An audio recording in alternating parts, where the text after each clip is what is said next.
For people that don't know what the Speed Project is, explain it. Okay. You start in LA. You need to finish in Vegas somehow. You choose your own route. You choose everything that you do. You can either go alone. You can have a team of a million people, a team of 10 people. And basically you just got to use your own feet to get from LA to Vegas. And most people go through the desert. And it's pretty tough. It's pretty hot. And you end up running a lot. How many miles total? 300 miles. There's a couple routes that are like 340 miles, but I took the 300-mile route. And that's about 500K roughly. Yeah. Insane. How long did it take from start to finish? 5 days, 6 hours.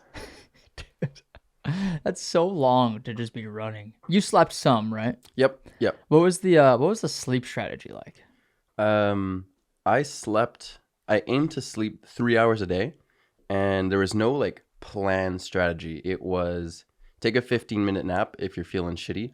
So if I'm either like really like depleted, like I'm not moving the way I want to, or I'm in a really bad mood, like take a 15-minute nap. If that doesn't fix it, run your next segment, and then after the next segment, okay, we'll take an hour and a half. If I'm really dead, so I think like two times during the 5 days, I took an actual 3-hour nap, which like that's a luxury. That's like a full night's sleep. But other than that, it's either you take a 15 or you take an hour and a half. How do you know? Have you added up how much time you've slept? You slept total from over the 5 days? Probably, I'd never added up, but probably like just under 20 hours. Dang. So I mean, a normal person, if you sleep 8 hours a night, I mean, you're sleeping what 40 hours in 5 days? Yeah, I was doing mostly 3 hours of sleep, and then just a little bit over 3 hours of sleep. Did you feel like you could have slept more? Like I guess that's probably a terrible question. Of course, you could have slept more, but like, I don't think more sleep would have made better performance. that was my question. Like, because it's probably a really fine line. Like, you want to keep moving, you want to just keep the pace going, always making forward progress, but also you have to sleep at some point. So like, when did you sleep during the day or was it at night? Both. The day is physically harder. So whenever it's like scorching hot out, you want to just like give yourself a break. Or, as you know, because you did the course too. Not like, solo. Not solo, but we did take the same route. Yeah. So like Arrowhead Trail, when it's super sandy, you're getting so frustrated. You're like, I just need a break from this because, you know, I can't get any momentum because I'm like ankle deep in sand. Then it feels really good to take a break. But then at night, it's mentally really hard to keep moving, to keep your momentum, to keep your stride. And you're also just naturally tired. There's nothing around you. It's all dark. So you want to be going to bed. So at both times, there's a good time to take a sleep. When you're moving, what percentage of your moving time do you think is running? Like the time you're not sleeping, you're not sitting down to eat, your time actually moving. Like what percentage do you think you were running? What do you count as running? Like, how fast is running? Well, I guess it's a fine line between running and walking. I guess yeah. I don't know how you just define that exactly. I think walking is like you have 2 feet on the ground. Okay. Or walking you always have at least 1 foot on the ground. Running, there's a point where both feet are off the ground. Yeah. I think if we're getting technical. Yeah. I mean, you know what it looks like when you're running. Yeah. Even if it's a slow run. Versus power walking. I would say like 60 to 70% of the time I was running or attempting to run. Yeah. And then 30 to 40% I was just trying to move. Yeah. Mostly it's like either I remember a point in time at night where I was just like I was dead and I was like, and we gave ourselves, I think it was like a 20-mile segment that I had to go like before seeing the crew car. Oh, wow. And that's the only time you can really get a good sleep. Like you get maybe a 5-minute dirt nap when you're on the trail. Not really if you're alone, because that's a bit too dangerous. But if I had a pacer with me, I'd take a 5-minute dirt nap. We had 20 miles to cover at night, and we were just both miserable and just walking through. We're both like delirious, talking like idiots, and just make sure you get 1 foot in front of the other. Did you hallucinate at all from all the sleep deprivation and Yeah. exhaustion? Hallucinations definitely did happen. Nothing like too intense. Like I've experienced more intense hallucinations, but just your brain trying to play tricks on you. Like you think you see something, you don't. Maybe like some of the bushes or the Joshua trees look a little bit more interesting than they usually do. Interesting. I know you had a post that said that was I think it was your first post after you finished, and you said that was a psychedelic experience. Yeah. What did you mean by that? That experience caused me to have thoughts and trains of thoughts that like I would never have without it. Like for my day-to-day life, I wouldn't be thinking this vulnerably or this like meta that like just like the exertion and putting myself through like so much pain in these environments that are just so hard to survive, let alone keep running. It forced me to bring my mind into like new patterns of thought. And that's why it was like more psychedelic, because I was like learning about myself, thinking about life in a new perspective, not necessarily like career and house and what's my future going to look like thinking of life more like, oh my God, I'm a being on this earth, and how am I connected, and what's my purpose, and thinking more like that. That's powerful. Yeah. Yeah, that's definitely psychedelic for sure. That's how those things make you think, because you forget about like all the little like dumb details of the real world of like, oh, how much money am I going to make this year, or like what shoes do I want to buy next, like all this dumb. It's always like materialistic related things, I feel like. Yeah. And then that psychedelic experience, I guess, pulls you out of that and makes you. I feel like it makes you think more from like a macro perspective of like, dude, we're just on this like floating rock in space. What the hell? Like, that's interesting that I've had similar experiences, I think, with ultras where it makes you think differently for sure. Like it definitely changes your perspective. What do you think it is about an ultra that makes you do that? Is it just because it's so hard, or because it's long, or like what do you think it is? I don't know. Maybe it's like the primalness of it, because we're doing like our body's like just most natural movement, just running just for so long, so repeated, that's like taking us out of it, bringing us back to our roots a bit. I wonder if it has something to do with like the presence, maybe. Like you're like, do you think you're like really present when you're running? You try to be. Whenever you're not, if you're not present while running, you're probably not running well. Yeah, that's what happened to me the first like couple days. Really? First day, like I wasn't in the moment. I wasn't present. I was thinking about everything that I shouldn't have been thinking of, like wearing too many hats. Like, oh, what about my content? Where's my crew going to do this? Is my crew going to do this correctly? Is this shot going to look nice? Am I like just thinking all the things other than, am I running? Am I running like happy? Am I running efficiently? And it just caused my running to be really bad, and for me to enter the pain cave like really early in my race. Was that when you were kind of lost, like getting out of LA? No, wasn't lost. I was actually like, pretty happy once I was lost. I just brushed off my shoulder, like, oh, whatever. Like, it happens to everyone. Who doesn't? I don't mind an extra couple kilometers. But no, it was like really like kilometer, probably starting at kilometer like 15 or 20. Like from 20 to 80, I was destroyed and terrified, because I hit the marathon distance, which for me is usually like pretty easy, especially at that pace. It's like I'm not stressed. Yeah. I hit the marathon distance, wrecked, Achilles inflamed, knee couldn't put any pressure on it. I was like ready to sleep for 4 days. Like just getting to the marathon, I was struggling, and I was like, this is going to be the ugliest 500K ever. Like I thought I was going to crawl to the finish line. That's so early to start having problems. Yeah. That's, I mean, it had to obviously mess with you mentally. How did you get through that? Like, what did you tell yourself of like, this hurts so bad and I'm only this far in? How do you push through that? I knew I wasn't going to quit. It wasn't even an option at the time. Like, I'm only a marathon deep. I know that this isn't it.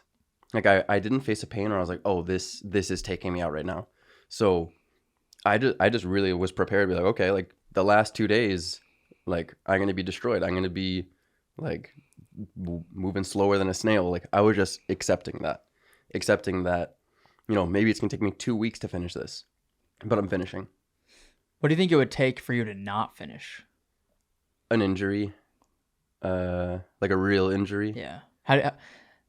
I feel like it's a fine line, especially when you're so. I mean, I've never gone beyond. Maybe if I peed blood. Yeah. Okay. That'd cause you to quit. Yeah. Because it's probably like rhabdo or something. I'd check it out. Yeah. Make a quick hospital trip. See.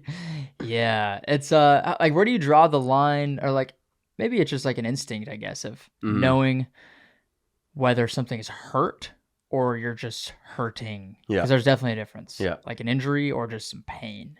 Yeah, you got to be connected to your body to understand, like, okay, is this something that's going to hurt for a week, or is this something that's going to hurt for half a year? Yeah, and maybe that only comes from experience, years of experience, training, doing races. Yeah, dang. Did you have any real injuries? Like did anything linger after the race, or was it just like soreness and then you were good? Nothing at all. Nothing at all. Really? Even the like Achilles thing that popped up pretty early? That was gone by day 3. Interesting. Yeah. That's so fascinating. Yeah, all my problems were completely gone by day 3. I like to say that I Benjamin Buttoned the race. Like the first day was insanely hard. Like heat stroke, everything on my legs was just so bad. And then second day, still pretty bad. I didn't like moving faster than a 9-minute per kilometer pace. Like that was my all day pace, comfort pace. And I was like, if I go any faster than this, I'm risking either bonking. And I was like, it's only day 2. Like we're out here for a week. Like we'll be fine. I don't need to start going fast now. And then day 3, 4, and 5, like I was flying. I felt on top of the world. Obviously I had like, if right after waking up from a nap, like it needed to warm up and it hurt, but it was way better than day 1. That's so interesting. I hear that a lot. Like Paul Johnson that just did Transcon, or other people I know that do these like really long multi-day efforts. It seems like early on that's where they have the most problems because their body like is just trying to adapt and it's not there yet. But it seems like pretty quickly. I mean, yours seemed like it adapted, I guess, within like 3 or 4 days. And then, like, would you say by the end of it, like you were like, oh, I could keep doing this, or were you like dead at the very end? No, I was able to keep going. My last kilometer is probably my fastest kilometer. I was sprinting to the Welcome to Las Vegas sign. Yeah, that video of you coming in the finish, you looked like you were just out for like a Sunday jog. Yeah, You weren't tight. You weren't like the typical ultra shuffle. Yeah, just cruising. That's crazy. It felt amazing. Yeah, like once you lock eyes on the sign, you don't even believe that it's it, and you think, like, I'm sure you experienced this too. You think it's gonna be so big, yeah, and it's really tiny. There's like a Harley Davidson sign right next to the Vegas sign. It's like way bigger. Yeah, and I'm like, where am I running? And you see it, and you're just straight like beeline. Yeah, it's not that big, but it is a good feeling. I mean, I remember how hyped we were, and we had a team of 6 people. Yeah, I think I covered 100K, yeah, a fifth of what you did basically. Dude, and I couldn't imagine like that feeling when you could see it coming down Las Vegas Boulevard. Dude, that road, it felt so long because it's long and straight for what, like, I think it's like 15 or 20 miles because you come out of the desert. There's like that little town with like a casino you go through. Prim, yeah. And then you get onto the old Las Vegas Boulevard. It's like that long straight road for, I think it's like a marathon almost. It's really long. Yeah. And it's just like, I'm sure the last... were you getting like antsy towards the end? Like, come on, like I gotta... So I hit that at night. So I did a little bit through the night, took a long rest, and then started again at sunrise. And that kind of made it easier. Like it split it up. And then I wanted to finish during daylight. And I felt like I had like my juice back. So it was just getting it over. And honestly, like Mathieu, my crew captain was telling me is like, soak it all in. Like this is the time. Like, this is what we live for. Like once it's over, it's over. So like don't waste this. Yeah. Were you sad when it was over? Oh man, it was a whirlwind of emotions. Right at the finish line, obviously you're extremely happy. You and your crew just like accomplished something amazing.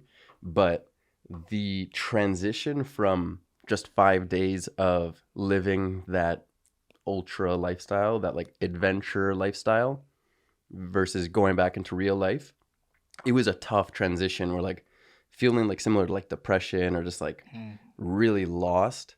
because for 5 days I was the center of everyone's attention, and my mind was fixed on one goal of just moving forward. Every single action I took, every single thought I had was helping me get closer to this goal. So really, really job task oriented. And then you finish, and then you don't have these like servants for you anymore. You're not treated like a king anymore.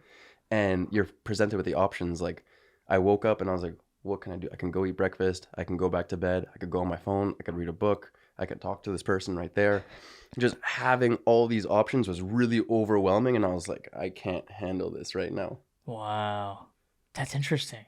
I remember even, I took us like 37 hours or something, but even just like living out of an RV for like 2 days basically. And then we got back, we finished, and then we were in Vegas, like walking through a casino, and there's just all these people on vacation getting drunk, like playing the slot machines. And even for us, it was like, this is just, you feel like you're back into civilization. Yeah. Because you've been removed. Like we're like, dude, we were just running through the desert for a couple days. I couldn't imagine doing that for 5 days and then having to go back. It's like, being reintroduced to like the stress and anxiety of the common world, like seeing someone honking at someone when the light just turns green, like that's the things that I look at. I'm like, whoa, what the heck? Like it like rubs you the wrong way a little bit, and you just want to like shelter it out. Yeah, because it's easy to get hooked into that, like when you start worrying about all these little details and things that don't really matter.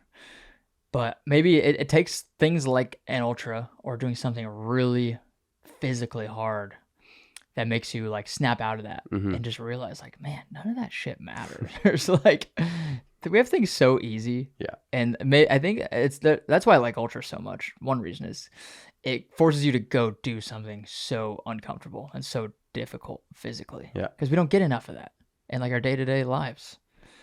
I think that's why depression and anxiety, it's so common. Yeah. Because people don't get enough of that.